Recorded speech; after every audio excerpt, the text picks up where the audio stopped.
Chala's dad was having dinner with the boss and his assistant. The boss took notice of Chala right away. After learning she was a senior in high school preparing for college, he offered to pay for her education. But after talking with her dad, Chala said she didn't need his money because she could get a scholarship. But the bad guy wouldn't give up that easily.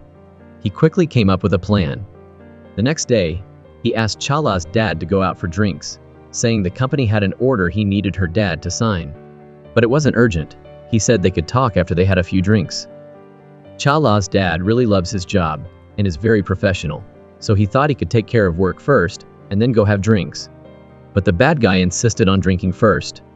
Since the boss said so, Chala's dad agreed to have a drink with him. The next day, the bad guy came to their house and said that Chala's dad had made a mistake at work, signing a receipt for $5 million, but the company didn't receive the money, causing the company to lose $5 million. Chala's dad insisted that he never took money from the company, but the bad guy said there was clear evidence, and her dad couldn't deny it.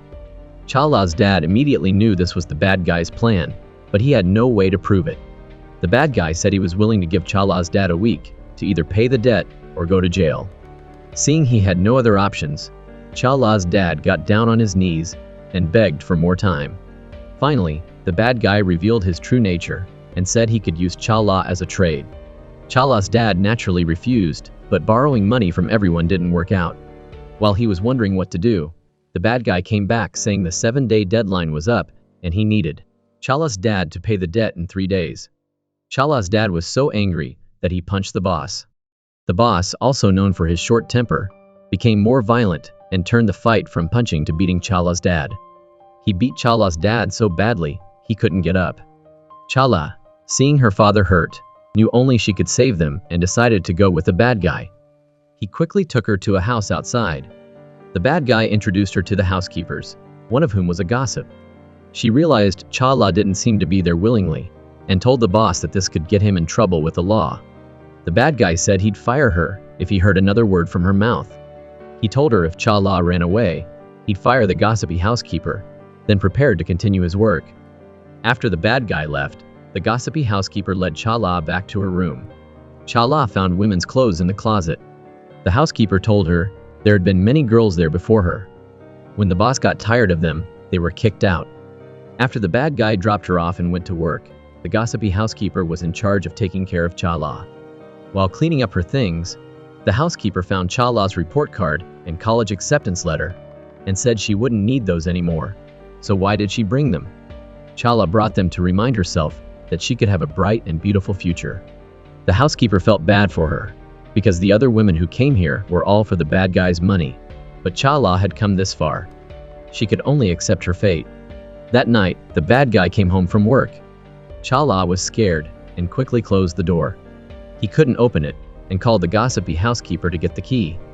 Chala tried to block the door, but her strength couldn't compare to his. The bad guy quickly barged in and grabbed Chala, ready to do bad things. Chala struggled and yelled at him. He slapped her and punched her. Chala realized she couldn't fight him and got on her knees to beg. But he said he had gone through a lot of trouble to get her, and he wouldn't let her go easily. The next day, the bad guy threw a bunch of money at Chala, telling her to buy birth control and saying he'd be back that night. Chala was beaten up so badly, her face was bruised. The gossipy housekeeper comforted her, asking if she wanted to run away. Chala naturally wanted to get out of there, but she knew she couldn't escape. That night, the housekeeper struggled to convince Chala to eat a little something. But then the bad guy's voice came from outside the door. Chala panicked and tried to hide, but there was nowhere for her to hide in the room. The bad guy caught her and dragged her upstairs. Chala was exhausted and had no strength to resist. The gossipy housekeeper couldn't stand to watch this.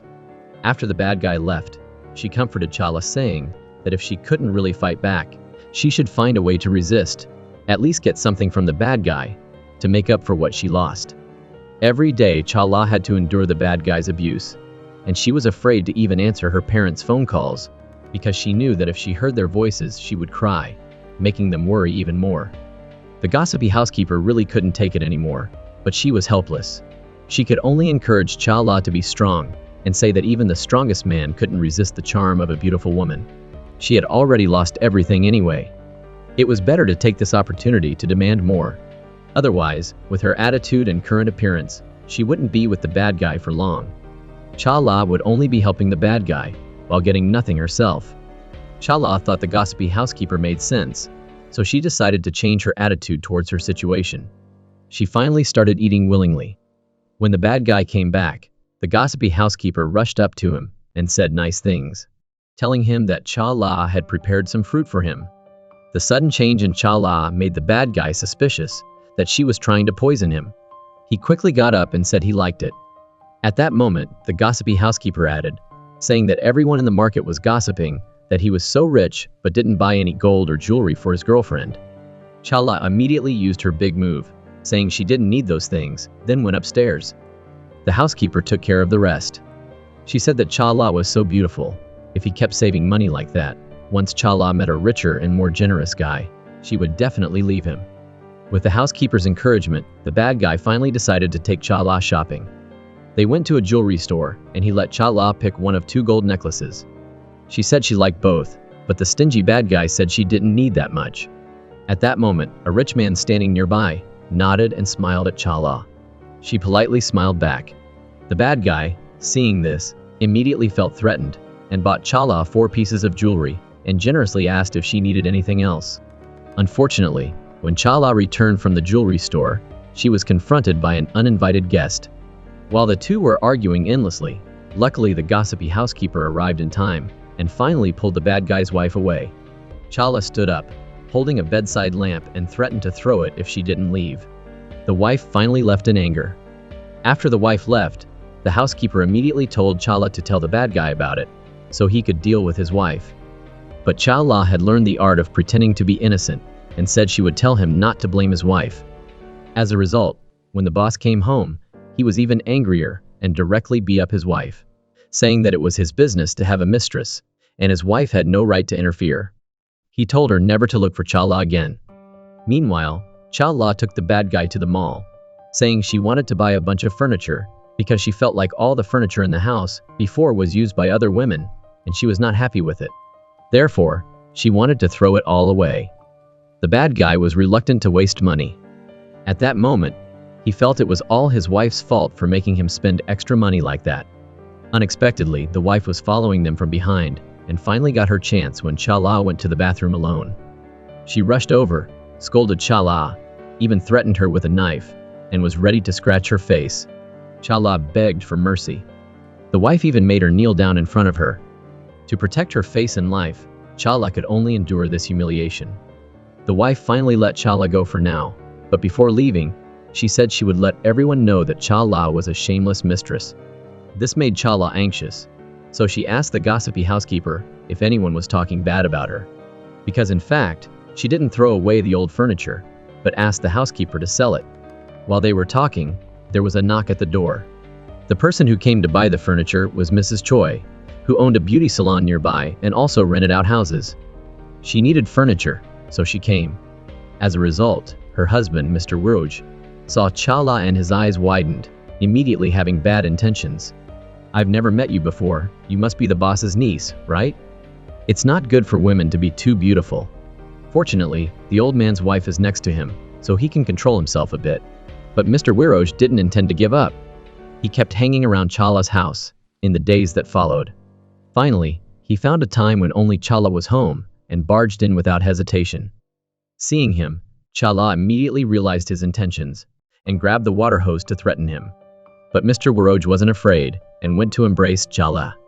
Fortunately, Mrs. Choi and Aoi rushed to Chala's house and saw firsthand Mr. Wiroj trying to take advantage of Chala. Mrs. Choi scolded him and took him home. While Mrs. Choi was scolding Mr. Wiroj outside, the wife was hiding and eavesdropping. She immediately realized this was not simple. Even though she didn't know the details, she was good at making up stories. When the bad guy came home, she accused Chala of bringing men home and told him to go check it out himself. Meanwhile, Chala started to pay attention to the beauty pageant that Mrs. Choi mentioned, because she wanted to use this pageant to build relationships so she could have the chance to leave the bad guy. Time flew by until night. When Chala came back, she found the bad guy's car parked outside. The driver came up to block her way. Chala couldn't bear to live like this anymore. and decided to find a way to get revenge. But she was still too weak and didn't have any abilities. So she decided to take the first step by participating in the beauty pageant that Mrs. Choi had mentioned before. When Chala agreed to participate, Mrs. Choi was incredibly excited, jumping 3 feet in the air and immediately helping her with her hair. The women around saw Chala's beauty, and everyone thought she would definitely win. When Mr. Wiroj came home and saw Chala, his eyes widened too, but Mrs. Choi scolded him. While Chala was busy getting a makeover with Aoi, on the other side, the bad guy's phone kept ringing. The gossipy housekeeper could only help to cover for her. Chala had never been to Bangkok before, nor had she ever shopped in a big mall like this. She felt like the clothes Aoi chose for her were too revealing, but Aoi said that she couldn't keep going like this. She at least had to broaden her horizons. At that moment, Mrs. Choi was at the shop helping Chala choose her outfit for the beauty pageant. As a result, the wife came to visit unexpectedly, but Mrs. Choi didn't recognize her. She thought she was a customer and told the staff to help her with her hair. After the makeover was done, Mrs. Choi took Chala to the club to register. The person in charge said that with Chala's beauty, she could definitely make it to the finals. After registration was complete, everyone was about to leave, but they accidentally bumped into a beautiful girl. The arrogant girl said her shoes were very expensive, and they couldn't afford to pay if they got dirty. Chala didn't say anything, but Aoi was a hothead and argued with her. Everyone pulled Aoi away, but the girl deliberately tripped Chala, almost causing her to fall. Aoi was furious and wanted to beat the girl up, but luckily she was stopped by everyone else. They only then realized that the beautiful girl was also there to register. The contest was about to begin, but Chala still wasn't used to wearing high heels and needed Mrs. Choi and Aoi's help. It took a whole day of practice before she could walk in them somewhat comfortably. Who would have guessed that the most outstanding girl in this beauty pageant was just a country bumpkin a day ago, who didn't even know how to walk in high heels? During the backstage preparations, seeing Panward's confidence in beauty, Chala realized that winning might be difficult. The contest started quickly. When Chala walked onto the stage, her friends cheered her on. Chala didn't let the pressure affect her, and even performed very well. Next was Panward's turn. Many people came to the bar just to see Panward. So when she appeared, she immediately received everyone's cheers. After the contest ended, Aoi and Panward clashed again. When it was time to announce the results, Panward confidently thought she would definitely win. But in the end, the winner was Chala. Panward was so angry that she refused to accept defeat, unwilling to lose this opportunity. Meanwhile, Chala and the gossipy housekeeper were holding the trophy and talking when they saw the bad guy come down from upstairs. It turned out it was the wife who had snitched. The bad guy was so angry that he smashed a glass of wine, grabbed Chala and slapped her several times. Chala was furious and didn't want to take it anymore, so she argued with the boss. But at that moment, the bad guy stopped, because he realized that if he really did that, Chala would be happy. But he didn't want Chala to be happy, so instead, he punched her, causing her to fall, followed by a beating. But the bad guy didn't think it was a problem, saying he still had control of Chala's family's lives. When he used her parents and family as threats, Chala could only be soft again. Being someone's mistress is tough. Just for attending a beauty pageant, she got beaten up by the man. Since Chala's attitude towards the bad guy has always been bad, he has lost his patience. He went outside to talk to the driver about her. The driver thought the bad guy was about to give her up, and immediately became interested. You have to know that the driver has had a crush on Chala for a long time. After the bad guy left, the gossipy housekeeper helped Chala take care of her wounds, and encouraged her to be strong. The next day, Aoi came to see Chala, saying that if she wanted to get revenge on the bad guy, she needed to live well first, making herself more beautiful and charming. Only when she made the bad guy completely fall for her and couldn't leave her, would she be able to do whatever she wanted to him. So Aoi took Chala shopping again. Since she was spending the bad guy's money, she shouldn't be saving it for him. After shopping, they suddenly met 2 handsome guys, who greeted Chala. It turned out the handsome guy was a lawyer. When Chala's father was framed, she had asked him for help. After that, Chala didn't ask for the lawyer's help anymore, but the lawyer remembered Chala. This time, he came to ask about her. Chala just answered perfunctorily, but the lawyer was very concerned. Aoi immediately realized that the lawyer had feelings for Chala. She was about to chat with him for a bit, but Chala hurriedly pulled her away. Aoi didn't want Chala to miss such a good opportunity, so she pretended to have something to do and went out. But in fact, she quickly chased after the lawyer and left Chala's phone number with him. As a result, just when Chala returned home, the lawyer called her. Lawyer Thula tried to chat and ask how Chala was doing, but she didn't want him to know that she was now someone else's mistress, so she dodged the question. Thula could only say that if she needed help, she could contact him anytime, and then hung up. That day, Chala went to visit Aoi again. As a result, Aoi and Mrs. Choi were not home. Mr. Wiroj saw Chala and started to act inappropriately again. Luckily, Aoi and Mrs. Choi returned in time. The bad guy thought the sun was rising from the west, because usually when he touched Chala, she would complain, but today she willingly gave him a massage, and even said she would help him take a bath. Although surprised, seeing Chala's change, the bad guy was still very happy, so he still prepared to take a bath with some suspicion. In fact, Chala only decided to regain her spirit and live better after many internal struggles and persuasion. This was inseparable from Aoi's advice and company. She gradually felt a little better. When he returned, the bad guy was angry to see her and Aoi playing together, because he thought Aoi was not a good person and always kept Chala away from going out. At that moment, the gossipy housekeeper remarked that even the neighbor's dog got to go out for a walk every day, and Chala stayed at home every day, and the bad guy couldn't come to play with her often. She definitely needed to find a job. Chala quickly seized the opportunity and expressed to the bad guy that she wanted to have a job, but the boss said that Chala only finished high school, so she couldn't do much. Chala said that if he could let her study, that would be even better. The next day, just when the bad guy left, the gossipy housekeeper was visited by two people who came to collect debt. It turned out that the housekeeper had borrowed some money at a high interest rate. Hearing the noise, Chala ran outside and saw that the debt collectors looked very fierce, so she directly paid off the debt for the housekeeper. The housekeeper came to see Chala as a member of the family. Soon after, Aoi came to visit Chala, but she was busy with her accounting work and didn't have time to chat with Aoi. The bad guy was reviewing documents when Chala surprised him by helping him take off his socks and saying she had prepared a bath, then pulling him to the bathroom. She proactively sat beside him and gave him a massage. The bad guy noticed Chala's unusual behavior and asked what was wrong. Chala said that she didn't like him at first, but after living together for a long time, she had started to like him. Although it was a ridiculous lie, it still worked on men. The bad guy immediately believed her and even thought that it was his own personal charm that had conquered the young girl. He entrusted all the accounting work for his other businesses to Chala. As a result, the next day, Chala told the gossipy housekeeper and Aoi everything. Aoi realized that Chala had collected a lot of information in just one night, but the problem was that the books only had English abbreviations. They didn't understand what they meant. Just then, Thula called.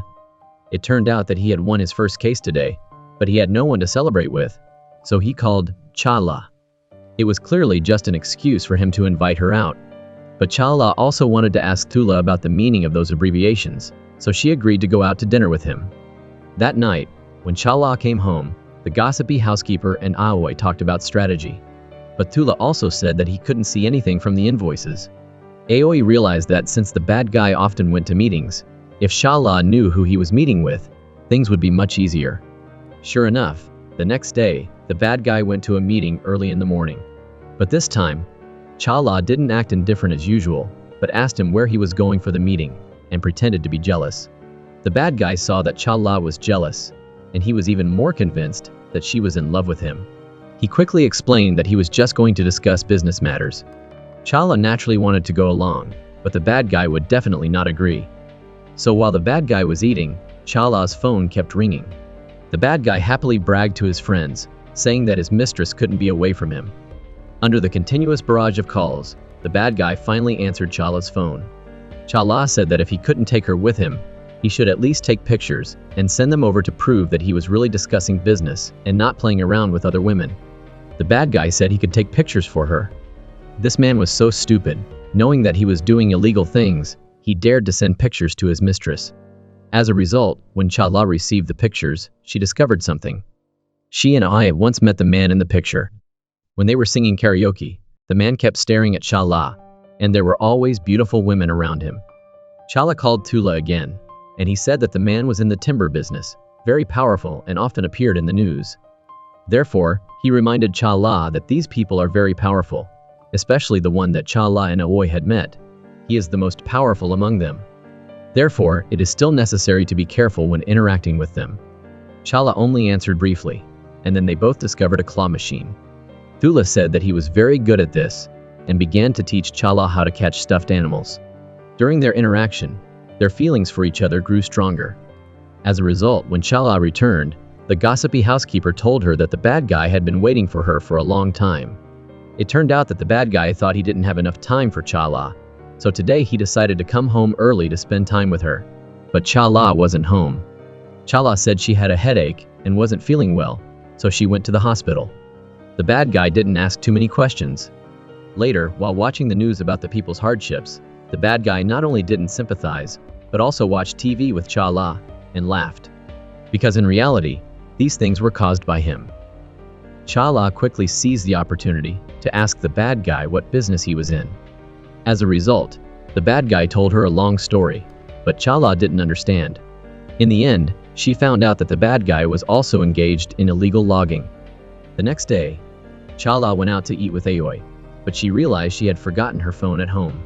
They were both worried that the bad guy would come home and see it, so they hurried back. At the same time, the bad guy had actually returned home and accidentally received a call from Thula. It turned out that Thula's colleague bought 2 concert tickets, but his girlfriend suddenly canceled their plans. Knowing that Thula was pursuing Chala, he gave Thula the 2 tickets. Thula quickly called Chala, but no one answered, so he hung up. In fact, the bad guy had noticed, but just as he picked up the phone, Thula hung up. Realizing something was wrong, he called Thula back. Thula immediately answered the call and asked Chala if she wanted to go to the concert. The bad guy heard the man's voice and immediately became suspicious, but he didn't say anything. Instead, he calmly took Chala's phone downstairs. Just then, Chala and Aoi hurried back. The bad guy discovered that his mistress was cheating on him with a younger man, and he was furious, but he didn't act out, because he had a new plan in mind. That night when they went to bed, the bad guy told Chala that he was going on a business trip to Hong Kong. Chala naturally wanted to go along, but since she didn't have a passport, the matter was dropped. The next day, after the bad guy left, she immediately called Thula, and they made plans to meet later. But choosing an outfit became a difficult issue for Chala, because she didn't realize she had fallen for Thula. So she naturally wanted to dress up when she met him. The gossipy housekeeper naturally noticed this. But Thula was a lawyer with a bright future, while she only had a high school diploma and was someone else's mistress. This made Chala hesitate. During their meal, she was not in a good mood. However, she still asked about the passport issue. Thula didn't give a clear explanation, but once again advised Chala to stay away from these things. But what they didn't know was that the bad guy had secretly sent his driver to follow Chala, so he knew about their meeting today. After the 2 of them parted ways that night, the bad guy sent someone to beat up Thula.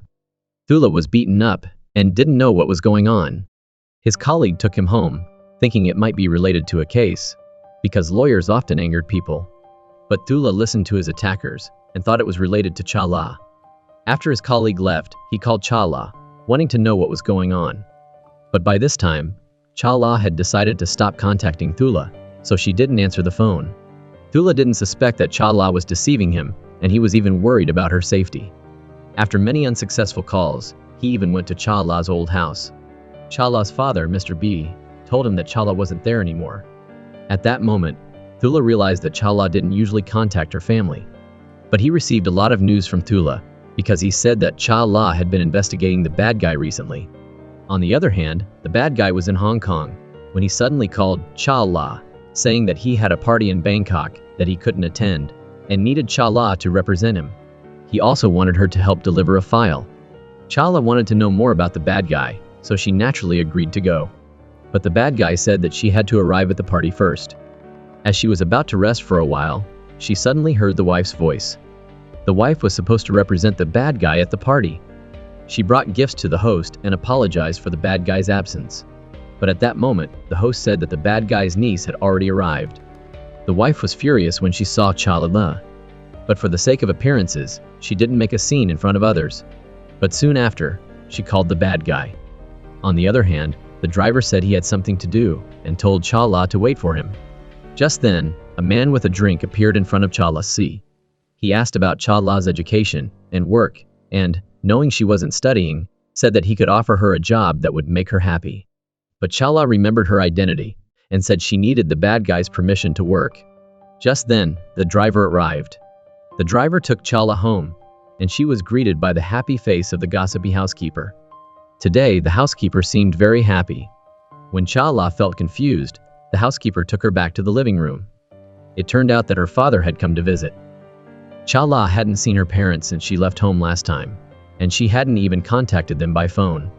When she saw her father, she was naturally very emotional. After a few words of conversation, she found out that Chala had gone to her old house to look for her. Her father also knew that she was investigating the bad guy.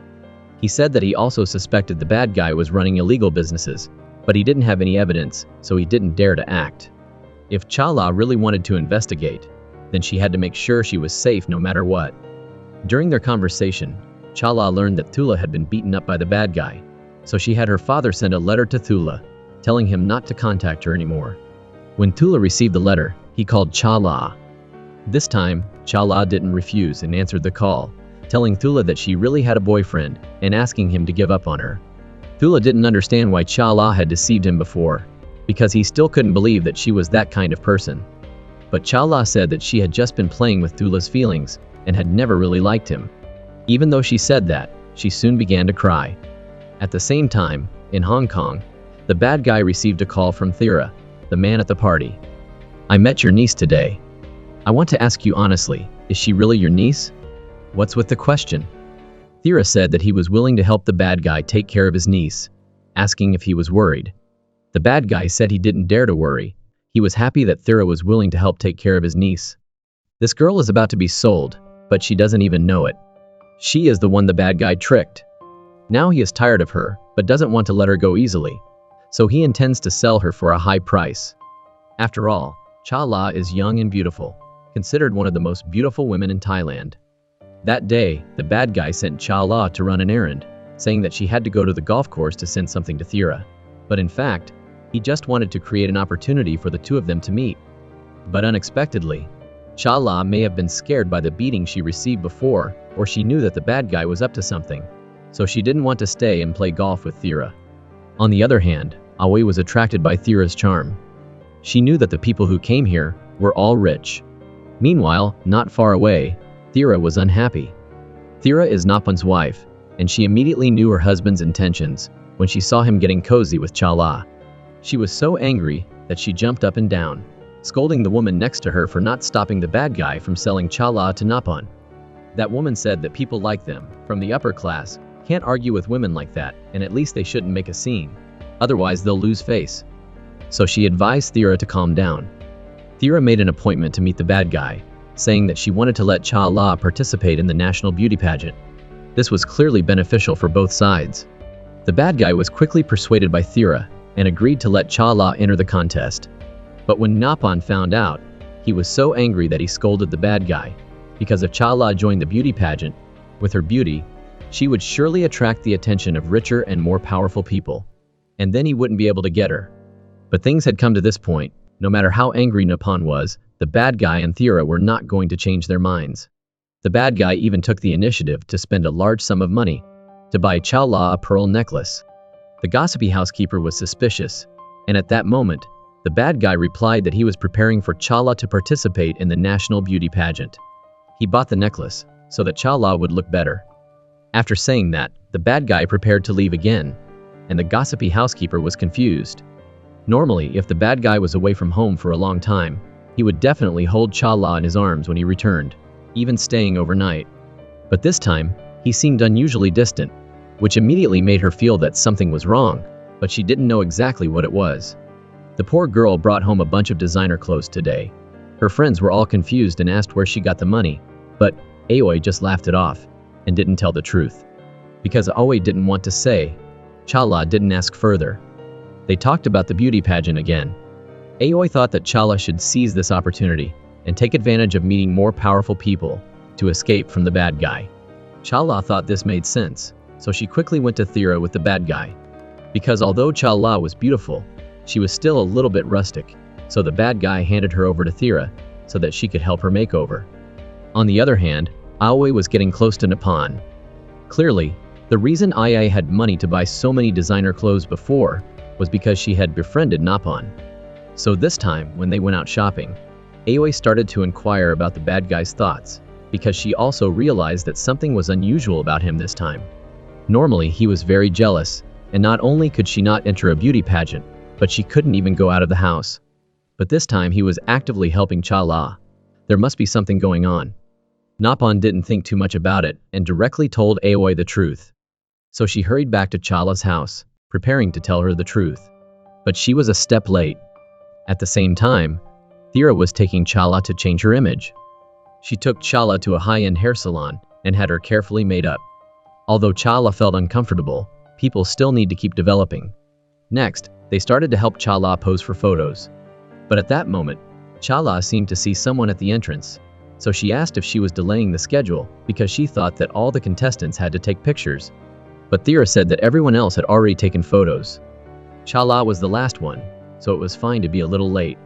But after taking the pictures, Chala accidentally met another contestant from the beauty pageant. She asked a question and found out that the other people hadn't actually taken pictures yet. Chala didn't understand why Thera had lied to her, but now she decided to go home first. As a result, as soon as she got home, Aoi and the gossipy housekeeper rushed in and told her about the bad guy's plan. It turned out that the bad guy wanted to use the beauty pageant to increase Chala's value and then sell her to someone more powerful. Chala finally understood why she was the only one who got to take pictures. The next day, while Chala was watering the plants alone at home, Wiroj chose a time when no one was home and snuck into Chala's house. He took advantage of Chala's lack of attention to commit a depraved act. Chala screamed in surprise, and the bad guy rushed out to kick Wiroj away. Fortunately, with the help of the gossipy housekeeper and Chala, the bad guy didn't beat Wiroj into a cripple. Wiroj still wouldn't admit fault, but the bad guy didn't care what he said, he only cared about what he had seen. The newspaper published an article about Chala preparing to enter the contest, which made Chala unhappy. She asked the bad guy why he didn't ask for her opinion. The bad guy said that others are happy to be famous in the newspapers, but she is angry. The bad guy knew Chala was afraid of Thula seeing it, so he deliberately provoked her. At this time, Thula really had seen this news. He realized things might not be as simple as they seemed. He went to his friends and asked for information about the timber business, as well as about Nippon. But his friend noticed something unusual about his words, and reminded him not to get involved in these matters. At that moment, two beautiful girls suddenly appeared. One of them was named Nifa, a high school classmate of Thula's. As soon as she sat down, she showed great interest in Thula. Sure enough, after dinner, she directly asked Thula if he had a girlfriend. Thula immediately realized Nifa's intentions, and soon after, Nifa invited him to dinner with her. Thula went, but he insisted on bringing his friend. His friend realized Nifa's intentions. At first, Thula wanted to leave immediately, but he tried to bring his friend along to reduce the awkwardness. After returning, his friend said that he knew Thula was very heartbroken after Chala left, but he shouldn't hurt Nifa, who was completely innocent, because of Chala's problems. He should at least give Nifa a chance, as well as give himself a chance. Thula pondered and thought that his friend made sense, so he called Nifa and invited her to lunch the next day. From the beauty pageant at the club, Chala had attracted the attention of the big boss, Kanan, and she had also informed Crit, the biggest boss of the beauty pageant, about it. This man had decided to bring a small woman along, but he didn't let her eat because he thought Chala was a little bit chubby. After all, he was going to let Chala participate in the national beauty pageant to make some money for himself. While they were talking, Aoi suddenly came to visit Chala and said she hoped that Chala would help her lie. The reason she wanted to lie was because she wanted to sneak out to live with Nippon without her parents knowing. But now she didn't want to tell Chala that she had gotten close to Nippon. Chala's probing made Aoi a little angry, and in the end, she didn't tell the truth and turned around to leave and never came back. That day, Chala felt unwell. Therefore, she slept in. As a result, early in the morning, the bad guy came to pull her out of bed, saying he wanted to take her to get skincare. Even though the gossipy housekeeper kept reminding him that Chala had a fever today and hoped she could rest for a while longer, Thera took her to a high-end spa. After getting skincare, she needed to practice her walk, So Chala went back home and put on high heels to practice walking. The bad guy supervised the whole process at home. Luckily, that night, the bad guy came home, and Chala was able to get some rest. Otherwise, he might have made her practice all night. But Chala wasn't worried because she also wanted to win this beauty pageant, then change her life and make the bad guy pay. The next day, Aoi, who hadn't appeared for a few weeks, finally came. This time, she arrived with a whole bunch of designer clothes, saying that she now had a good job and had made over 10,000 in just a few days. Just then, Thera came to find Chala, saying that she wanted to take her to get skincare. Aoi wanted to go along. Thera said that Aoi wasn't participating in the beauty pageant, so she didn't need to go, but Aoi insisted on going along. As a result, while getting skincare, Aoi accidentally found out from Thera that Nippon had a new woman. Hearing this, Aoi was furious and wanted to go out and confront him. Luckily, Chala managed to hold her back. Chala now also knew that Aoi and Nippon were together. But since then, Nippon didn't really seek Aoi out anymore and wouldn't answer her phone calls. Aoi realized there must be a problem and decided to go to the places Nippon usually frequented to find out. Sure enough, she saw him holding a beautiful girl. Taking advantage of the moment when the girl went to the bathroom, Aoi approached and slapped her. The girl was stunned by the slap, but before she could say anything, Aoi introduced herself. But luckily, the woman wasn't easy to bully. She immediately saw that Aoi wasn't Nippon's official wife and was definitely his ex-lover. Nippon hurriedly ran over. The woman immediately played the role of the weak, hiding behind Nippon and acting scared. Nippon directly pulled Aoi outside. He said that they had ended things a long time ago. Aoi could do whatever she wanted, but she shouldn't cause trouble at his place. Otherwise, if other people found out, it would ruin his reputation. Aoi didn't want to make things difficult for herself, so she quickly apologized and hugged Nippon's legs, begging for forgiveness. But with one kick, Nippon sent Aoi sprawling to the ground and left without looking back. Aoi pitifully ran back to Chala's house and cried into her arms. But she still wouldn't say what had happened, just saying that she had been bitten by a dog and telling Chala to quickly find a way to escape her current life. Seeing that Aoi wouldn't talk, Chala didn't ask further and only stood behind her in support. The next day, Chala took Aoi to the beauty pageant press conference. Reporters swarmed to take photos of Chala. Kanan also appeared at the press conference. When she saw Chala, she went straight to her, and after greeting Thera with a few words, she expressed her admiration for Chala. Soon after, the reporters continued to interview Chala. Chala didn't want to put on a show for the media, but Thera said that these reporters were paid by the bad guy, so she had to accept the interview.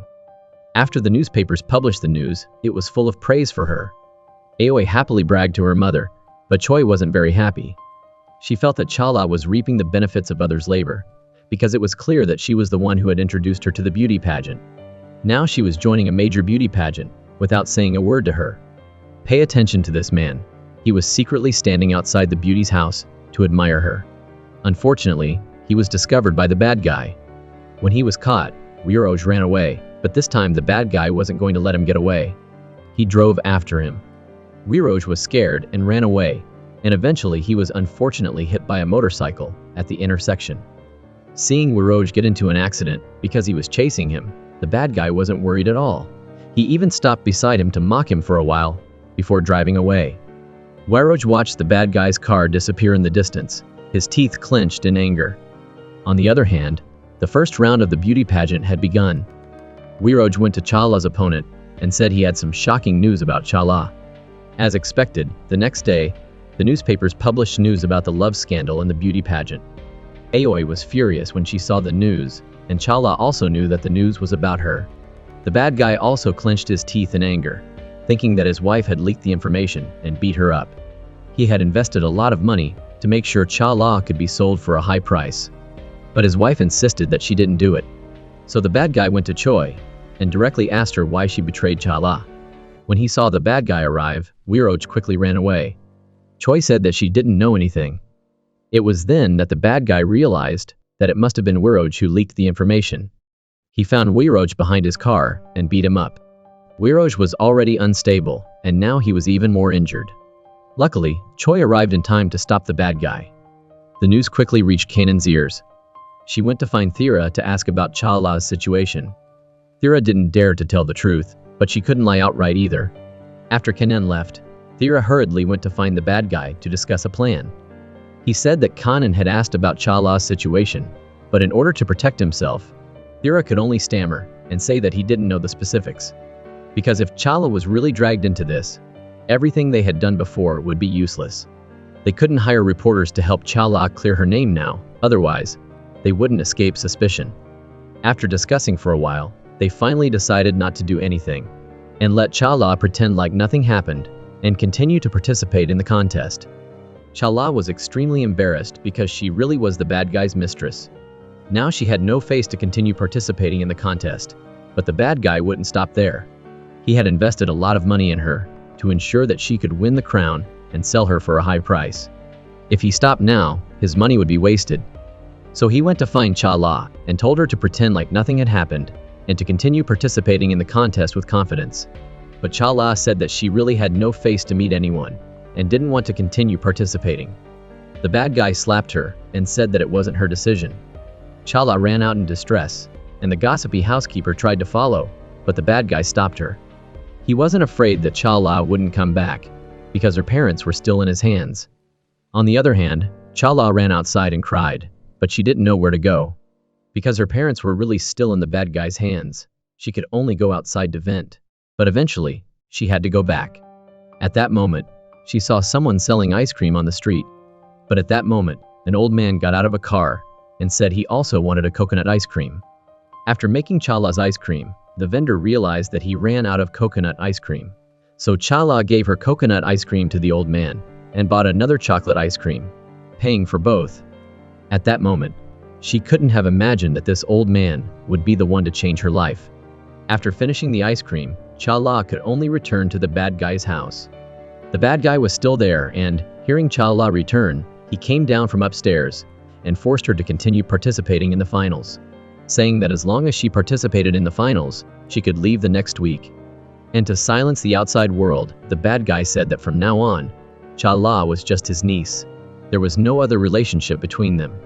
But it was clear that the bad guy had no intention of actually letting Chala go, and he was going to use her for his own benefit. Chala was completely powerless to confront him at this point, so even though she didn't want to, she had to obey everything he said. The contest was about to start. Chala, under the protection of Thera and the others, entered the hall. Chala understood why she was attracting so much attention. At this moment, her opponent added fuel to the fire. Although she bravely participated in the contest, in the end, she couldn't stand the ridicule and left the competition. The talkative one and the little girl saw Chala leave and quickly followed her to comfort her. Although Chala was a mistress, she wasn't a willing one, so she didn't need to be ashamed. There would be a day when she could avenge herself. But what they didn't know was that after Chala left, Kanan followed her out and overheard their conversation. Kanan realized that Chala was actually a good girl, so she intervened in the conversation, saying that if she needed help, she would be happy to help. She then gave Chala her business card. But this scene was witnessed by Thera. Chala didn't care about that. She didn't hesitate and left directly. Thera quickly followed her. Chala asked the organizers if they had revoked her participation, but Thera said that it didn't matter anymore. The most important thing was Kanan, because the bad guy let her participate in the beauty pageant to attract Kanan's attention. Meanwhile, elsewhere, Crit had also heard about Chala's story because he was also watching her. He asked Kanan if she had investigated and found out the results, and Kanan said that she had confirmed that Chala was someone else's mistress. But she realized that Crit had feelings for Chala, and now she also knew that Chala was a good girl. The bad guy was still worried, so he went to find Thera to discuss. From their conversation, Kanan also realized that Chala wasn't a fool who only relied on her appearance. And it was easier to talk to someone intelligent like that. She knew Chala's circumstances and knew what she needed, so she just needed to get straight to the point. But Chala still needed to think about it. After Kanan left, Chala started discussing with Aoi and the housekeeper. Looking back now, even though they didn't know what Crit was like, Chala thought that nothing could be worse than her current situation. And if she didn't take this step, she would never know what was waiting for her. Just then, her father called. It turned out he had seen the news of Chala participating in the contest in the newspaper. He hoped that Chala didn't have to struggle, because she had sacrificed so much for this family. But Chala said that she didn't need to worry. She had a new direction. The next day, Chala went with Kanan to meet the legendary Crit. But when she turned around, Chala discovered that this Crit was the same old man who bought ice cream with her that day. She immediately realized that their chance meeting was not a coincidence, but that Crit had intentionally come to check, to see if his product met the standard, and if she was really someone else's mistress. Thinking that the only warmth she had at that moment was just the result of someone else's calculation and consideration of their own interests, Chala couldn't help but feel sad. She stood there for a while, stunned, but the conversation this time was clearly not pleasant. As soon as Chala sat down, she expressed her displeasure. Although Kanan intervened several times, in the end, Chala said everything she wanted to say and then turned around and left. After Chala left, Kanan quickly apologized to Crit because after all, she was the one who had found Chala. She was behaving like this. Kanan was also responsible. But Crit didn't care. He even told Kanan that she didn't need to criticize Chala and to give her time to think. He could wait. Meanwhile, elsewhere, the housekeeper and Aoi were waiting for good news from Chala in the room. But instead of waiting for Chala, they waited for the bad guy. Chala's blunt refusal didn't make Crit unhappy at all. He was even willing to give her more time to think. After Chala left, Kanan followed her. She intended to apologize for being impolite, but Kanan said there was no need to say those things now. Just give her more time to think carefully, and don't rush into a decision impulsively. After saying that, she took Chala home. As soon as she got home, Chala saw the bad guy waiting for her. He saw her come back and thought he would rush to ask her what happened, with a fierce attitude. But when he saw her come back with Kanan, he immediately became gentle. Seeing the bad guy's attitude, Kanan knew that he usually didn't treat Chala well. After Kanan left, he quickly asked Chala what she meant. Seeing the bad guy's attitude, Chala not only didn't answer, but also threatened him, saying that he better be polite to her. Finally, Chala told the bad guy that she went out to meet Crit. After hearing this, the bad guy was overjoyed. But at that moment, Chala said that she hadn't agreed yet. The bad guy hurriedly told Chala that if she just followed Crit, her life would be so bright in the future. Chala hoped she could go to Crit, but she had already realized the bad guy's scheme, knowing that his intention in wanting her to go to Crit wasn't for her benefit, but so that she could bring him greater benefit. So she didn't continue to argue with the bad guy. At this time, the bad guy quickly pretended to be innocent and said he didn't know what Chala was talking about. Seeing his attitude, Chala said that she had nothing more to say. The bad guy realized that Chala even dared to threaten him, so he said that not everyone could threaten him. He then made his final threat, saying that her parents were still in his hands, and then left without saying anything else. The next day, Chala discussed with Aoi and the housekeeper. Aoi still advised Chala to agree to Crit's proposal, because after all, he couldn't be worse than the bad guy. While they were talking, Kanan suddenly appeared. Seeing Kanan, Chala said that she didn't want to talk about these things now, and didn't want to meet Crit. But Kanan said that she didn't come to talk about those things. She just wanted to take Chala out to relax and clear her head. To become a member of high society, first, you need to learn how to apply makeup from a top makeup artist. Next, dining etiquette is also an important point. How to hold a spoon, how much a spoon can hold, these are all basic lessons. Matching clothes is essential. Like that, a high society lady is born. Chala finally officially became Crit's third wife. At first, after their meeting, Chala realized that her chance encounter with Crit was intentional and felt disrespected. Therefore, she fell into a state of reverie. But Kanan was not prepared to give up on her like that, so she took the initiative to pursue her and expressed her desire to talk to her. After saying that, she took her to a high-end clothing store. Kanan didn't really talk about Crit, but the store manager, Man Ni, told her that Crit had mentioned Chala to her. This immediately caught Chala's attention because she also wanted to know how Crit had evaluated her in front of others. In the end, after this conversation, she learned that the time Crit had created their chance encounter wasn't to check her quality, but after hearing about her situation, he had intentionally come to see if she needed help. Chala was surprised to learn that she had misunderstood Crit, and immediately her good feelings for him soared. So, on the way back, she proactively asked Kanan about him, and was ready to go home and think things through. As a result, just when she got home, she was informed that her younger brother had called her many times. Chala hurriedly called back to ask what was going on. Her brother said that he shouldn't tell her, but now the family situation was really unbearable.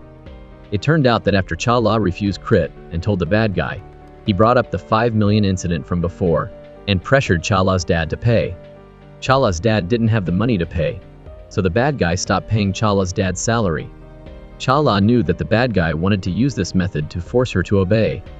After hearing this, Chala was furious and went to find Kanan, declaring her decision to become Crit's wife.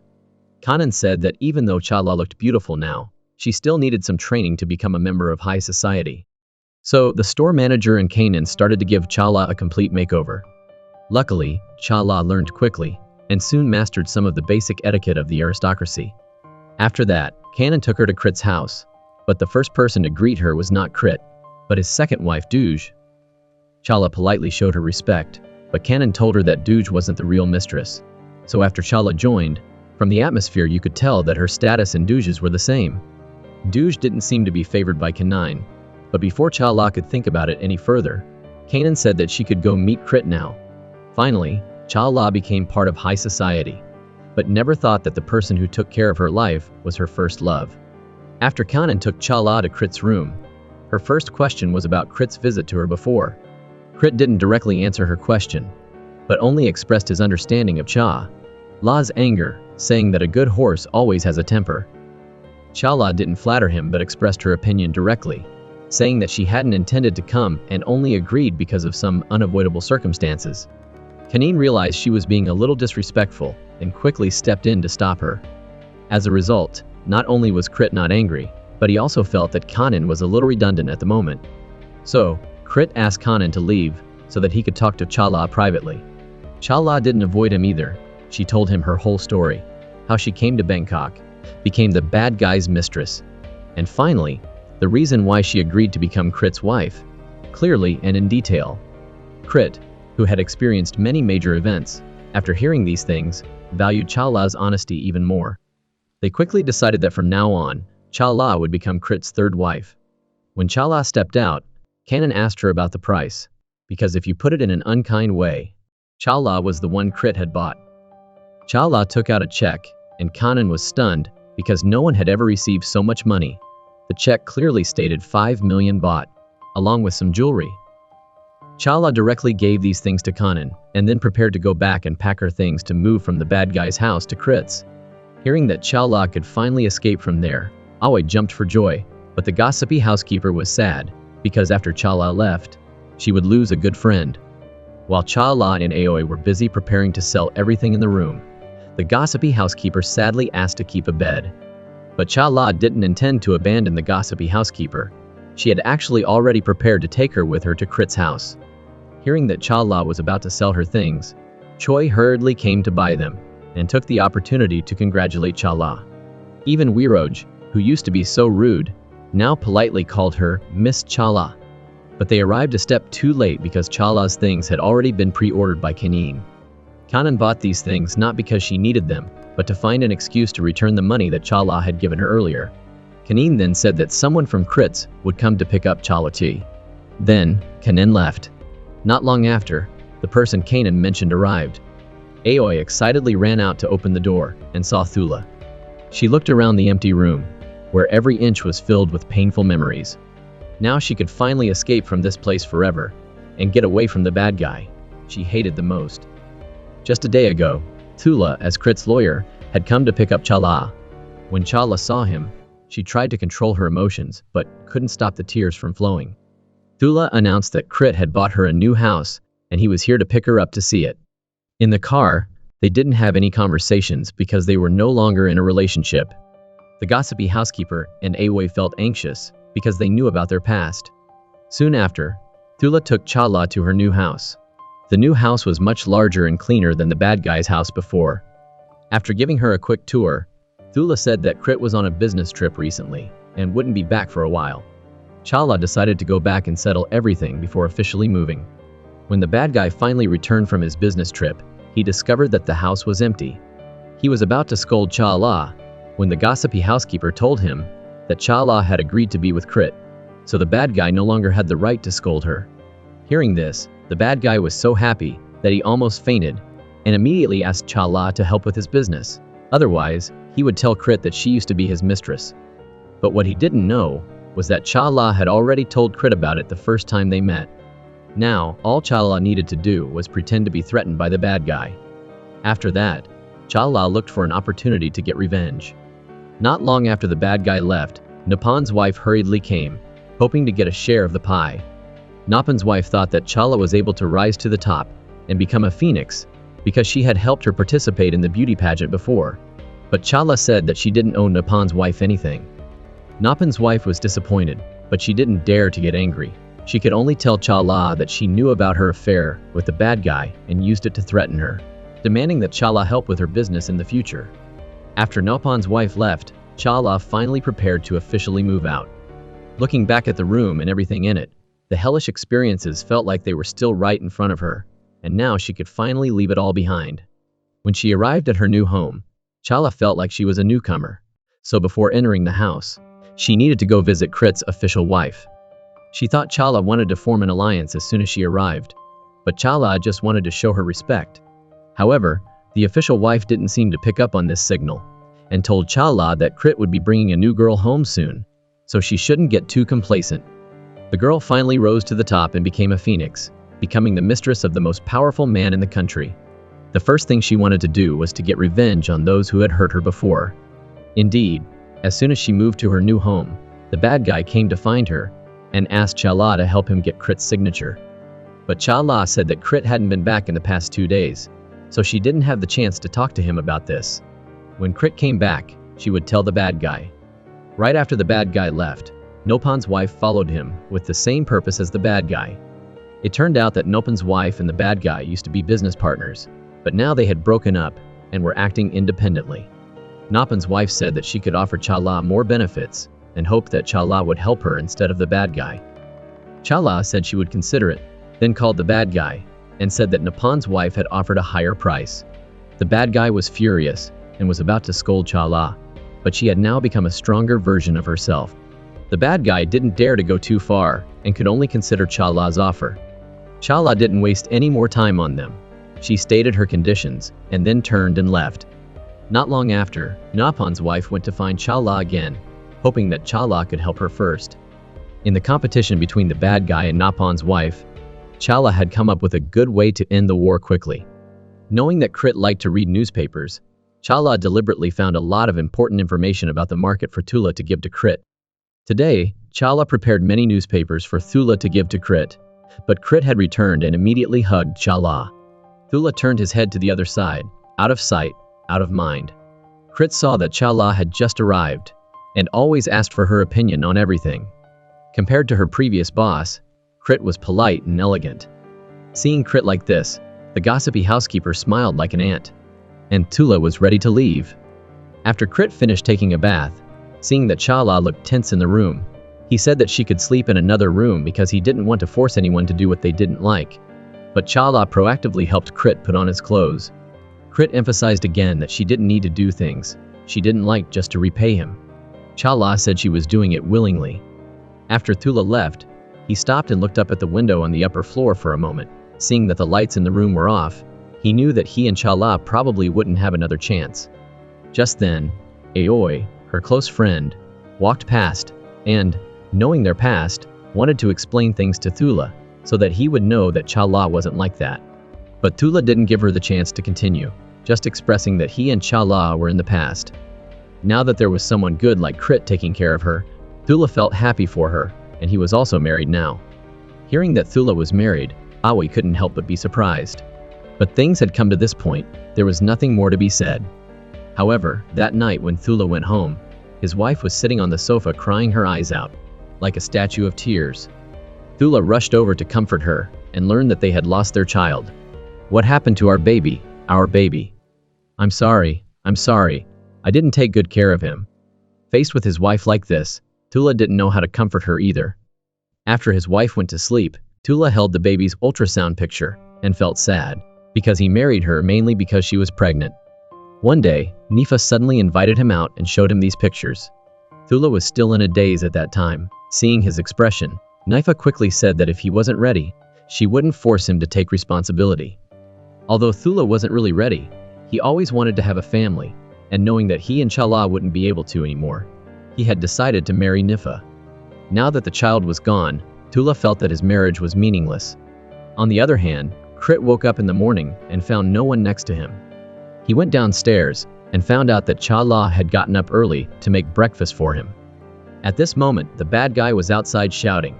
He had been waiting for news from Chala for a long time and was no longer willing to wait. Hearing that Crit had returned, he rushed in as Chala's uncle. When the secretary came to report, Chala frowned. Her good morning was interrupted by the bad guy. Crit told the secretary to let the bad guy in. Faced with Crit, the bad guy obviously didn't dare to act too badly with Chala. He didn't even dare to sit down. He could only flatter Crit about how good he had been to Chala, and that he had let Chala participate in the beauty pageant so that Crit could discover her. Hearing him prattle on, Chala just felt annoyed and pushed him out. But the bad guy said he wasn't done talking yet, so Chala pulled him outside to talk privately.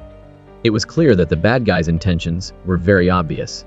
Before, Chala kept saying that Crit wasn't home. He just got home last night, he's very tired, and I don't want to say anything. But I plan to tell him today. I just feel happy, so maybe I can say a little bit more. Don't act like you've never done this. If you want him to know the truth, then tell him. I won't destroy your future. But don't forget to tell him. Don't make me wait too long. I sometimes lose my patience. Don't be in a hurry. I'm not patient anymore either. As a result, the next morning, the bad guy received a call from Chala. Chala said that she had spoken to Crit. Just give him 10 million baht and help him sign a few documents is no problem.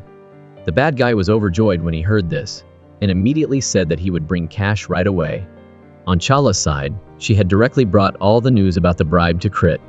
Crit of course realized that something was wrong, and asked Chala what was going on. Chala said that she had overheard the conversation between Napan's wife and the bad guy. Crit initially thought that Chala was telling him about this because she wanted him to help them do business, so he angrily scolded Chala. As a result, Chala started to cry and explained that the only thing she wanted was not their benefit, but fairness and justice. Very quickly, the bad guy brought his offer, but when he arrived at the door, he saw Napan's wife arrive as well. The bad guy initially thought that Chala was just helping him alone, so he was angry when he saw Napan's wife, and the two of them started to argue. Luckily, Chala appeared in time, preventing them from continuing to argue, and led them into the room. They both placed their offers in front of Crit, and proudly expressed that they had brought enough benefits. But Crit told them that it was an illegal act. They both realized they had made a mistake, and quickly tried to defend themselves, saying that they would never do anything illegal again. But Crit wasn't swayed. The bad guy saw that he had no other options, and quickly asked Chala to help him plead with Crit, saying that if she didn't help, he would reveal all the truth. Hearing Chala say this gently, the bad guy realized he had been tricked. And Crit had already asked Thula to record the bad guy's words to protect Chala. Crit even kicked the bad guy directly, and then asked his bodyguards to take the two of them away. The gossipy housekeeper watched from the side and was very happy. Chala couldn't hold back her tears when she saw the bad guy and Napan's wife finally taken away. Chala returned to Crit's side and thanked him for bringing her justice. This beautiful girl was cuddling with a rich man, while her ex-boyfriend could only stand next to him and watch. A small lawyer. This is the power of money. After dealing with the bad guy and Napan's wife, Chala finally fulfilled a major wish. This was also the real reason she wanted to marry Crit. So, Chala came to express her gratitude, but Crit said that although he really liked Chala, he had promised someone before he went out, so he needed to accept one more person. After saying this, Crit was worried that Chala would be angry, so he kept confirming it, until the gossipy housekeeper beside him laughed, and only then was Crit finally relieved. Meanwhile, in another place, Panward confidently and defiantly entered Crit's house, demanding to see Crit right away. But Dooj directly told her that she wasn't Crit's only new girlfriend. Crit clearly liked Chala very much, so he definitely wasn't home, and was in the house he bought for Chala, enjoying their private world. Hearing this, Panward was so angry that she almost fainted and went straight to his room to cause trouble. Chala didn't cause trouble herself, but wasn't afraid, so when faced with Panward's sudden provocation, she didn't swallow her pride but said that Crit bought a separate house for her, which proved that he didn't want them, these women, to live together. And now Panward was actively causing trouble, which was the one thing Crit hated the most. Thula also stood next to her and advised Panward that if she didn't want Crit to dislike her, she should not come anymore. Panward ran around but couldn't find Crit, so she was anxious and called the person who had introduced her to his wife, Crit's secretary. It turned out that he was in a relationship with Panward, and the reason he introduced Panward to Crit was so that she could make money from him. And his wife had already felt that Nifa was not a good person. The reason she introduced Nifa to Crit was because he was always looking for someone new, and she, as his official wife, had to act tolerant and generous.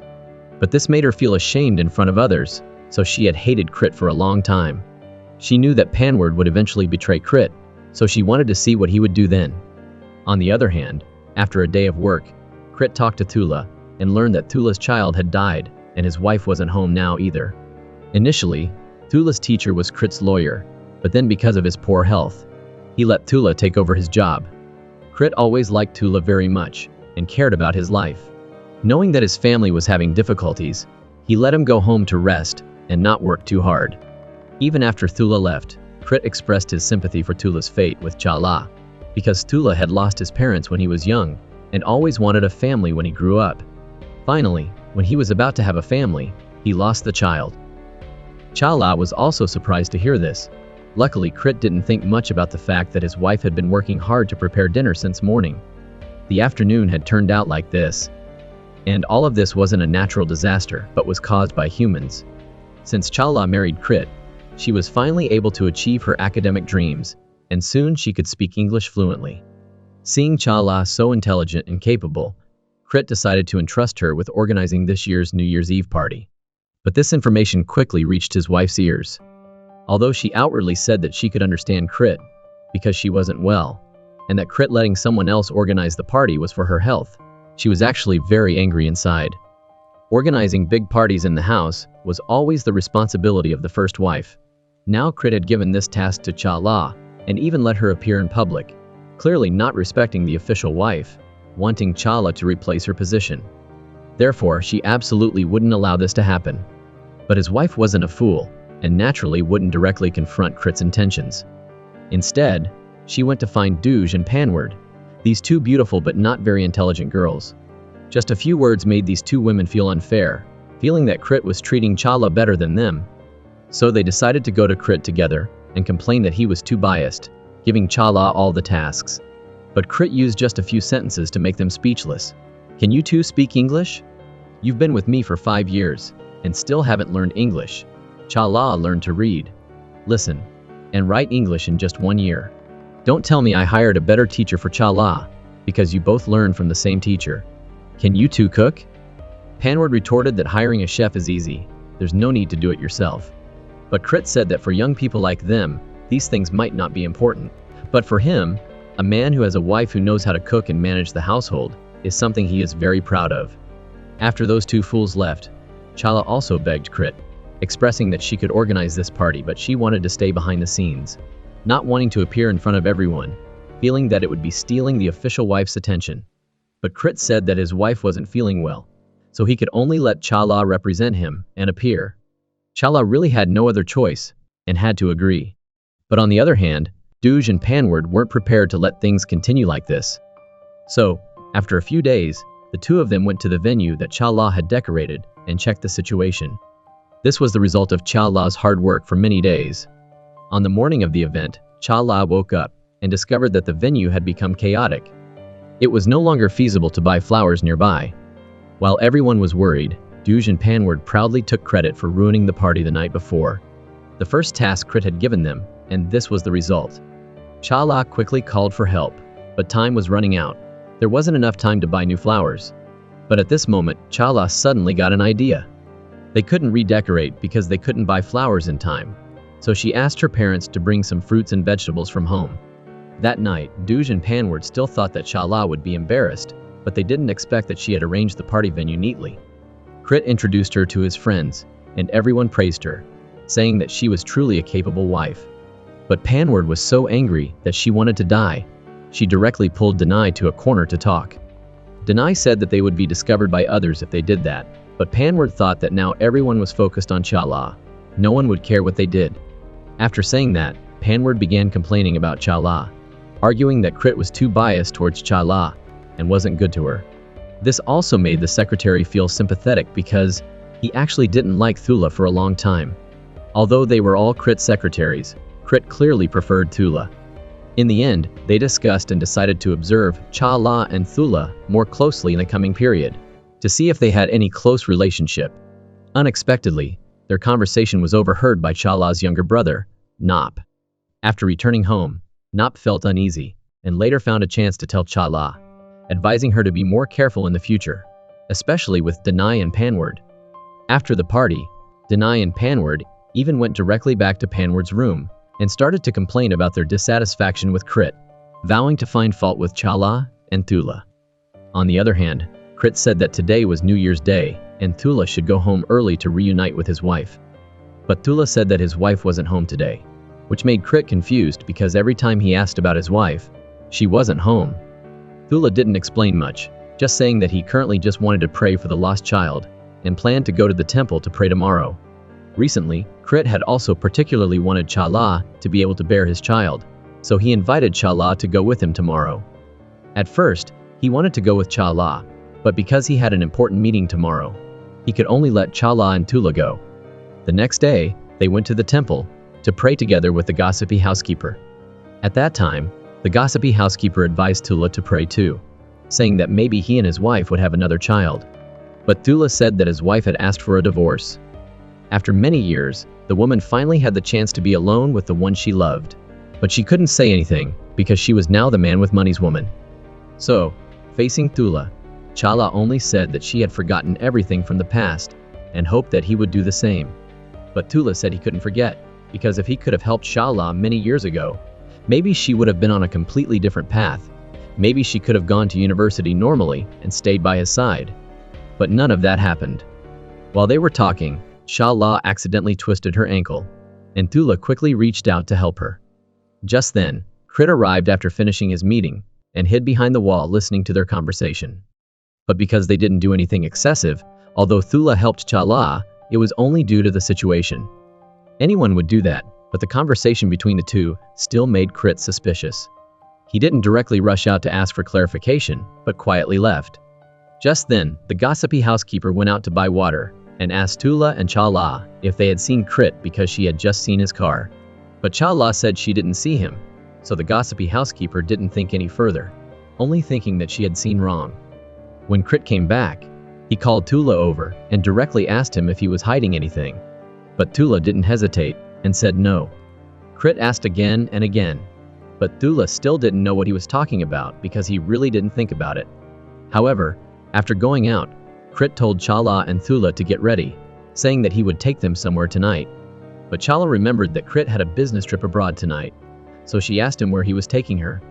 Crit just said she would know when she got there and told her to get ready. That night, Thula and Chala anxiously followed Crit to Panward's house. As a result, Crit went straight to Panward's room, only to find Panward and Denai preparing to do something inappropriate for children.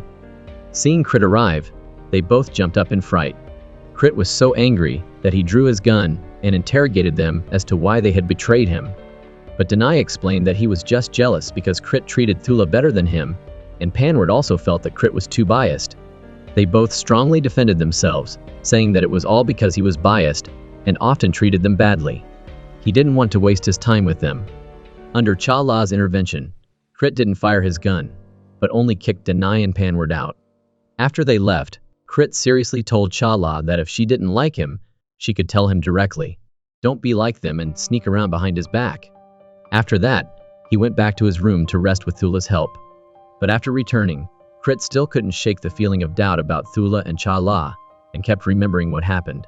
When Thula returned, he couldn't stop thinking about what Crit had said, and even Chala started to worry if Crit had discovered anything. The incident with Panward and Denai made Dooge worried too, because she was also in a relationship with another of Crit's secretaries, Bomb. At this time, Denai appeared in front of Bomb and asked Bomb and Dooge to help them find a way to harm Chala and Thula. If they didn't, they would be kicked out of the house sooner or later. On the other hand, the bad guy was released from prison after spending some time there and returned home, but was not at all remorseful. Seeing that his house was now poor, he decided to find the evidence related to himself and the officials and use it to threaten them. While searching, he accidentally found a picture of Chala and Tula and remembered that he had been framed by Chala and put in jail. So he immediately prepared to go tell Crit. Just then, Chala suddenly received a call from her brother Nop, informing her that their parents had passed away. Chala immediately fainted. At that moment, Crit and Tula heard the noise and went outside. Both of them prepared to catch Chala, but Tula, being a little younger, managed to catch Chala before Crit. Crit saw this scene and seemed surprised, but he didn't investigate too deeply. Furthermore, because he had an urgent matter tomorrow that he couldn't leave for, he asked Tula to attend Chala's parents' funeral in his place. This made Aoi even more confused, because Crit had asked her about the relationship between Chala and Tula before, and Aoi had answered honestly. So she didn't understand why Crit still let Tula get close to Chala. But Crit only said that he trusted them, so he didn't care about these things, and then left. Meanwhile, Chala, along with the gossipy housekeeper, Aoi and others, attended her parents' funeral. Someone drank a bottle of milk and then fell asleep, waking up to find someone lying next to them. And all of this was a conspiracy by the bad guy and Denai. After Chala and her group left, the bad guy went to Crit's house, saying he needed to see Crit but was stopped by someone. At this time, Denai appeared. Having years of experience as Crit's secretary, he clearly knew every passageway in the house. Hearing that the bad guy wanted to talk about Chala, Denai took the initiative to lead the way.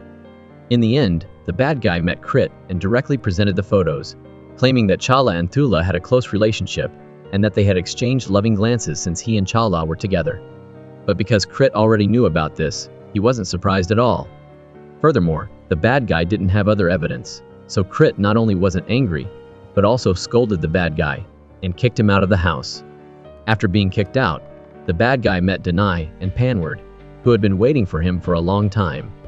They had disliked Chala before, and hearing that Crit still didn't blame Chala, their hatred flared up. They were furious and immediately thought of a more vicious plan. Meanwhile, in another place, after arriving at the funeral, Chala cried her eyes out, feeling that she hadn't spent enough time with her parents before. As a result, now that she wanted to show them filial piety, they were gone. So, after the funeral was over and everyone had left, Chala still didn't want to leave and wanted to stay with her parents for a while longer. Tula, because he had promised Crit to take good care of her, felt he shouldn't leave either. Crit had called him and warned him that the bad guy and Denai might harm Chala and asked him to stay by her side. He decided to wash his face a little and then go back to stay with Chala. Just then, a little boy ran over, handed him a bottle of milk, and said that a sister had given it to him and told him to make sure he finished it. Then he also gave milk to Chala, saying that a guy had given it to her and told her to make sure she finished it. They both thought it was from the other person, so they didn't suspect anything and finished it. As a result, they felt dizzy not long after and eventually passed out. The bad guy and the others started to act, taking them to a hotel, even taking off their clothes to take pictures. After the shameless bad guy finished taking the photos, he even kissed Chala a few times before reluctantly leaving. The next day, when Chala woke up, she found Tula lying naked beside the bed. But now they didn't have time to think, because Chala's parents' cremation was set to begin at noon. They woke up and found themselves next to their lover. Her scream also woke up Tula. When they remembered, they realized that the problem was the bottle of milk yesterday. They had definitely been tricked. But now, they didn't have the chance to think about anything else, because today was Chala's parents' cremation, and it was almost noon, so they hurriedly put on their clothes and went to the venue. Meanwhile, at the funeral, all the guests had arrived, only Chala was still missing. Although Aoi and the gossipy housekeeper tried to maintain the situation, rumors had started to spread saying that Chala had left with someone the night before. At this time, Chala and Tula finally arrived. They didn't have time to explain much. The most important thing now was to carry out the cremation, and then, when everything was over, they would explain to Aoi and the others. But the bad guy wasn't prepared to let things go smoothly. When the funeral was halfway through, the bad guy suddenly drove up. He didn't say much, just that what other people said was worse than what he said. Chala stepped forward and said that no matter what, at least wait until the funeral is over before saying anything. But the bad guy wouldn't stop, he just kept saying worse things. Things almost escalated to a fight if no one had stopped them. But the bad guy still wouldn't stop talking. Chala was angry and slapped him. Chala, Get out of here. You think that by getting rid of me, you can erase the word mistress from your life? No way. You think you're going to be in heaven? Becoming a lady, dream on. You've done dirty things, Mr. Crit probably knows now. He's not stupid enough to believe this nonsense. When I have evidence, how can it be meaningless talk? What evidence? Go ask him yourself.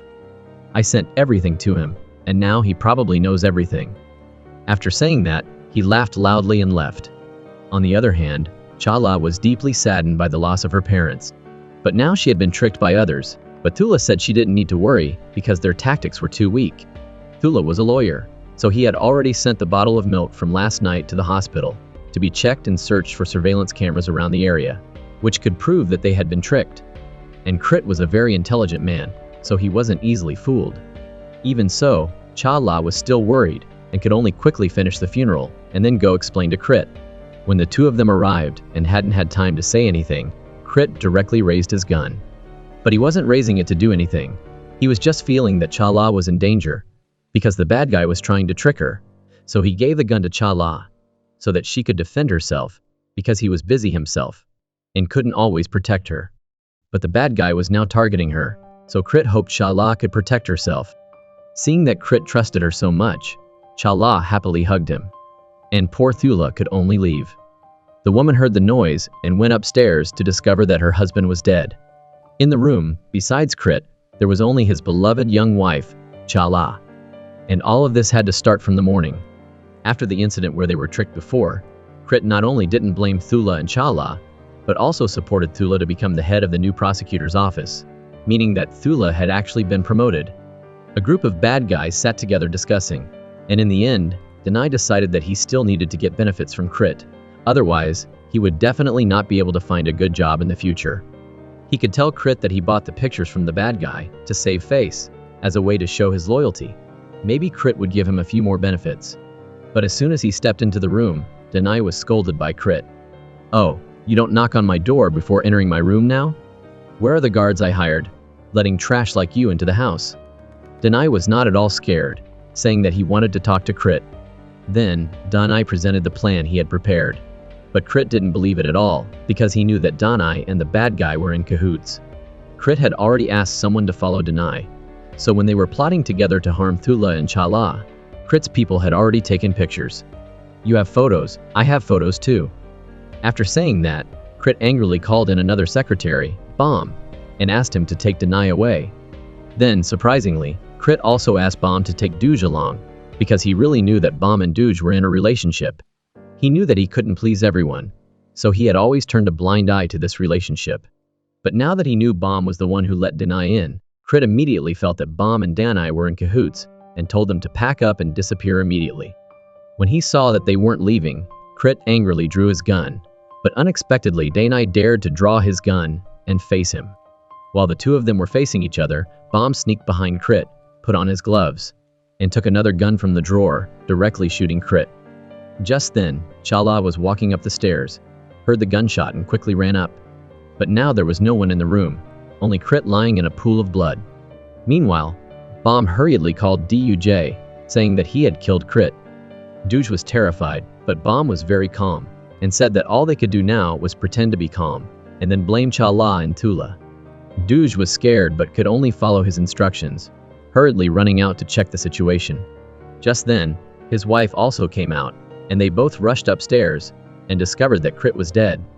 When they went upstairs and discovered their boyfriend had tragically died, Chala didn't have time to be sad before Crit's two ex-wives arrived, and everyone looked at each other, not understanding what was happening. And at that moment, Douche directly criticized Chala, claiming that Chala and Thula had a close relationship, and that they had deliberately killed Crit in order to make their relationship public. Chala quickly refuted her, but Douche slapped her. While the two of them were arguing, the wife quickly ordered the servants to call the police, believing that everything would be clear when the police arrived.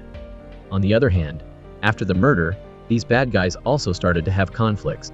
Panward said that the murderer was Bomb, so it had nothing to do with her and Denai, and she was going to leave immediately.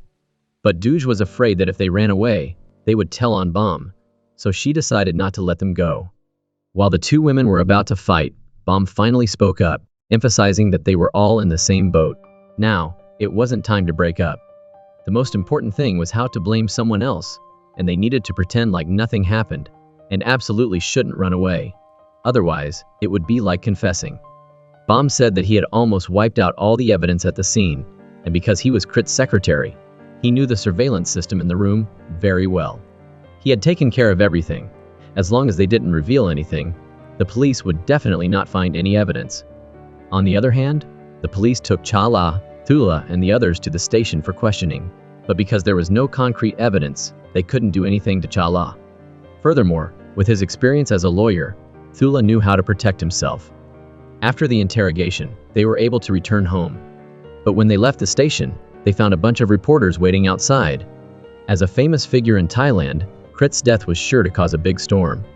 So in front of the media, Chala could only pretend not to talk to Thula. Otherwise, more rumors would spread. However, when she returned to the house that Crit had bought for her, Chala couldn't hold back her tears as she remembered him. Every corner of the house was imprinted with his mark. Remembering those happy moments, Chala couldn't help but cry. But she only had a short time to cry. After tonight, Chala still had to try to maintain a strong appearance to deal with mundane matters. She couldn't show weakness in front of others. Today was Crit's funeral. Chala attended with the gossipy housekeeper and others. Everyone took turns offering flowers, but when it was Chala's turn, Panward suddenly ordered her to stop, arguing that Chala didn't have the right to offer flowers. But Chala retorted that they were all minor wives. No one was more noble than anyone else, and no matter what, they shouldn't cause trouble at a funeral. While the two were arguing, the police suddenly found Thula and informed him that they had issued a search warrant and were ordered to search his house. Not surprisingly, they found a gun under Thula's bed, and this gun was the same type as the bullet that injured Crit. Although this wasn't enough to prove Thula was the culprit, finding such a weapon made him a suspect, and he was taken to the police station.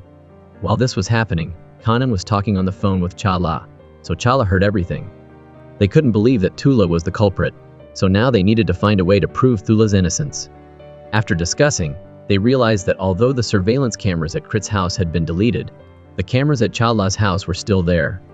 So, they just needed to extract the data from the cameras at Chala's house and compare the time when Thula left and the time of Crit's accident. They could prove Thula's innocence. Chala hurriedly sent the camera data, and in the end, Thula was cleared of all charges. On the other hand, the bad guy heard the news at home and immediately came up with a bold plan. He called Denai, immediately demanding 30 million baht because he had helped to harm Thula, and now Denai had to help him. But before Denai could say anything, Nifa rushed out of the room, yelling at Denai to quickly run away. Denai was scared and quickly hung up, but the bad guy heard these words. Denai was angry because he thought Panward was stupid, but before he could finish his sentence, he heard the doorbell. Sure enough, it was the bad guy. Denai wasn't sure if the bad guy had heard, but he directly played the recording of the phone call, clearly hearing Panward's voice. The bad guy then demanded 50 million baht in cash, and Denai could only pretend to agree. Meanwhile, Chala still didn't know who the real culprit was, so she ran to Crit's office to search. The wife suddenly appeared, and seeing Chala there, angrily pulled her outside. Because she still believed that Chala was the one who killed Crit. Her attitude towards her was very bad, and she even attacked her. But Chala didn't resist at all. She just said that if his wife wanted to hit her, it didn't matter if she hit her to death, but Crit was definitely not killed by her, and she absolutely wouldn't do anything to hurt Crit. Hearing Chala's firm words, his wife hesitated a little, and finally let her go. But unexpectedly Chala knelt down, showing that she had always loved and respected Crit with all her heart, and had never thought of taking advantage of him. Seeing Chala's sincerity, his wife couldn't help but remember their previous conversations with Crit. It turned out that Crit had known for a long time that his wife was intentionally instigating conflict between the minor wives, but he had always turned a blind eye to it. But he said no matter what his wife wanted to do, she shouldn't affect Chala. It wasn't because he favored Chala, but because he knew that Chala was a good person, and he trusted that she would never betray him. Even if he was gone, Chala would still take care of his wife in his place. His wife finally understood why Crit had said those words, and knew why he liked Chala so much. Thinking about this, she also started to believe that Chala and Thula were not the culprits. On the other hand, the bad guy had been waiting for news from Denai for a long time, but didn't hear back, so he took the initiative to call and demand the money. Denai called Bomb and said that their secret had now been discovered by the bad guy. Bomb decided to act immediately to solve the problem, even though Douche begged him to stop. Bomb was still stubborn and said that he would take care of everything soon, and then they could run away to a distant place. But this whole conversation was overheard by Chala. She discovered that the two of them were in a relationship and angrily wanted to confront them, but luckily Thula stopped her in time. Chala was even angry and scolded Thula. He could only comfort Chala, explaining that now there was not enough evidence and confronting them would only allow them to escape, making it even more difficult to find evidence. In the end, Chala decided to start with Douche. After Bomb left, Chala rushed into Douche's house, telling her that Bomb was really only concerned with himself and that if Douche knew anything, she could share it with Chala. You still have a chance to do something for him. Believe me, Thana doesn't love you. He only loves himself. If there's a problem, he'll be the first to leave you. If you don't dare to do it alone, you can tell me. I'll help you. Knowing that Douche was not easily persuaded, Chala left her phone number with Douche and told her to call any time. Chala's words made Douche start to suspect if she knew that Bomb was the culprit. So, she hurriedly prepared to call Bomb to let him know the situation, but Bomb didn't answer his phone. She could only call Panward, who was now busy with an important matter with Denai, which was to hand over the money to the bad guy. The two of them were peacefully exchanging money for goods, but the bad guy took a few steps and was shot. Luckily, he was wearing a bulletproof vest, so he wasn't seriously injured. The bad guy rolled over and fired back. Denai saw the situation and also drew his gun to confront him. As the bad guy was running, Bomb also appeared from the bushes, and the two of them shot the bad guy together, causing him to eventually roll into the river, his life or death unknown. At that moment, Bomb suddenly turned his gun on Denai. This was because Denai had previously hired someone to kill Bomb, but it was unsuccessful, and Bomb had discovered it. So, now he decided to kill Denai to silence him. When Denai was dead, Bomb got back in the car and faced Panward. Panward hurriedly abandoned the car and ran away, but she obviously couldn't run faster than a bullet, and ended up being shot and killed. This whole thing happened while Panward was continuously talking on the phone with Douche, so Douche knew everything. Meanwhile, his wife thought about how every time she went to the office to find Crit, he was always looking at his tablet. So, she guessed that it must contain some important information. But she had tried the passwords like Crit's birthday and her own birthday, but they weren't right, so she didn't know what the password was. At this time, she happened to see the marriage certificate in Crit's office and entered their wedding date. Finally, she was able to open the tablet. It contained videos from the hidden camera in Crit's office. So his wife knew everything and realized that Bomb was the real culprit. She quickly asked the servants to keep an eye on Douche's house. At this time, Douche was terrified, fearing that Bomb would come back and kill her. In the end, after thinking about it, Douche decided to call Chala. Chala. Chala. Thana killed Denai and Panward. I'm afraid he'll come back for me. Chala received the call and hurriedly went to Douche's house, taking 2 bodyguards with her. When she arrived, Douche had already prepared her luggage, and the two of them decided to escape to Chala's house first. But at this time, Bomb suddenly appeared. Seeing Douche holding her luggage and preparing to run away, Bomb was furious. He said that everything he did was because he wanted to be able to live happily with Douche in public. As long as he took care of everyone else, he could start a new life with Douche. But at the last moment, Douche betrayed him. Bomb prepared to shoot Douche while Chala tried to stop him and called for help. But Bomb revealed that he had dealt with the 2 bodyguards outside. Now Chala and Douche were completely isolated. Meanwhile, in another place, the gossipy housekeeper and Aoi couldn't contact Chala, so they quickly called Thula. Thula immediately drove to the scene. At this time, Bomb had almost beaten Chala to death. When he was about to shoot, Chala threw a vase at his head. Bomb pushed Douche away and shot. Then Bomb pointed the gun at Chala again, but luckily Thula arrived in time. But Bomb reacted quickly, heard the door open, and turned back to shoot Thula, causing him to fall as well. When Bomb aimed his gun at Chala again, the sound of the gun startled his wife. She had known the truth all along, so hearing the gunshots, she brought a gun with her. When she arrived, she shot Bomb while he wasn't paying attention. Chala quickly checked on Thula's condition, but she was also too terrified and had to be hospitalized. In her daze, she felt like Crit had come to visit her. He came to visit me. He came to visit me. I've been cleared. That's why he came to see you, to thank you and say goodbye. Where are you going? I won't let you go. No, I won't let you go. Don't leave me. Don't go. Chala woke up in tears, realizing it was all just a dream. Duj was shocked by the events and often confused the nurses with Bomb, the haunting still tormenting her. But Thula was worse. Although the bullet didn't hit a vital spot, he was still in a coma due to blood loss. His only wife, Nifa, had also disappeared without a trace. Now there was no one to take care of Thula. Needless to say, their relationship was over. In the end, Thula was injured while trying to save Chala. Chala couldn't rest easy, so that evening, she snuck into the hospital room to visit Thula. Looking at Thula lying there, Chala knew that there could be nothing between them, so she withdrew her hand and hid her feelings deep down. The next day, Thula woke up and found Chala sleeping beside the bed. He couldn't help but gently stroke Chala's face. But Nifa suddenly came back. Hello, who are you? This is Miss Chala, Mr. Krit's minor wife. Sorry, I heard about that news. I am Nifa, I am Thula's wife. Chala didn't argue. She just returned to her own hospital room.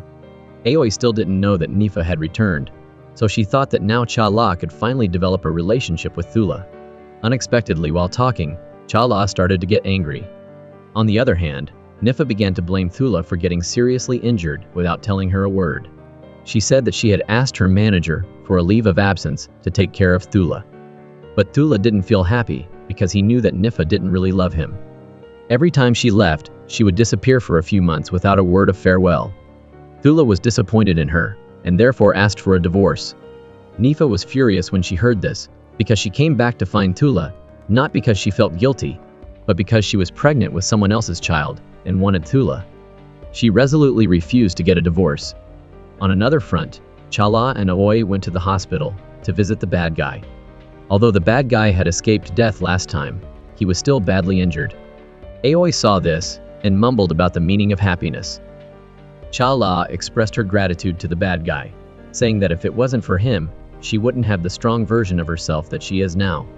In the end, Chala forgave him.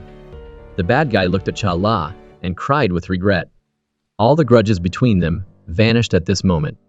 Thula's health gradually recovered. That day was Krit's memorial service. Chala and Thula, as Krit's closest people, naturally had to attend. Nifa, who was shameless, also followed them.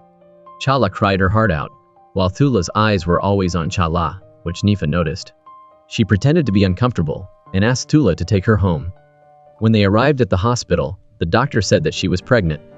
Nifa thought that this time, Thula would definitely not get a divorce, because he had married her for the baby before. But she discovered that Thula was different this time. When she was pregnant before, Thula was very concerned about her, but now he didn't care much and came home late every day. Her suspicions were confirmed when one day, while they were talking, the doorbell rang. Thula said that it was his guest. When Nifa saw the guest, she was completely stunned. It was the father of the baby in her belly. It turned out that Thula had known for a long time that the baby wasn't his, and he even discovered that the baby before that wasn't his either. So, he asked for a divorce again. Even though he had to give Nifa the car, house and money, he still wanted a divorce because he was ready to pursue his true love. A few months later, he finally appeared before Chala with the divorce agreement, but Chala still couldn't let go of Krit. In fact, Krit had known for a long time that he would die soon, so he had gone to find Kanan and said that if he was gone one day, he hoped she could help Chala find her true love, and that person was Thula, because he knew that if he didn't do this, Chala would never open her heart to anyone in the future. Krit's deep and great love for Chala, he had arranged everything for her in advance. In the end, Chala gradually let go and entered the wedding hall with Thula. The movie ends here. Give a like and subscribe to the channel to support us. Goodbye.